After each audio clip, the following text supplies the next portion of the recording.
what stops you? When you think I'm going to hand something over to someone, or I need to get this off my plate, what is the next thought that crosses your mind that stops you? And please, I'll give you a moment. Please drop something in the chat that you're thinking about. Thank you so much for participating in that chat. I really appreciate it. So you guys were really well aligned with what I typically hear. I call them excuses.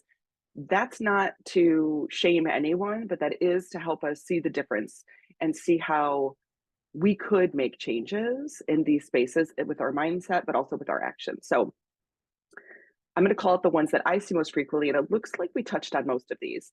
I don't have anyone to delegate to. I'm an office of one. Okay. It's faster if I do it myself. I don't trust anyone to get it right. Somebody I think said that exactly that same thing. And we're all so busy. I don't want to burden anyone. I'm going to tackle each one of these just a little bit and talk about mindset around them and how y'all might be feeling about it. Okay. So I don't have anyone to delegate to. This is very real, right? So when I say it's an excuse, it's only an excuse in that have we truly gotten really creative and problem solved in a way that could allow us to delegate, even though we're an office of one or we're an assistant, as somebody mentioned. So when I think about getting creative, potential solutions are outsourcing, right? Not delegating to a person, but what systems can we use? I can't do all of this by myself, but I can't hire anybody yet either. And all of a sudden we start looking at systems that really help us. So for instance, I use Calendly to book all of my appointments with my clients. It's like having another person, and the cost is relatively low, right?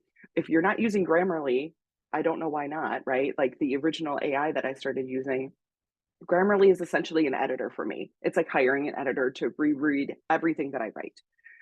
These are small examples. I want to give you another example that I think is really relevant to schools.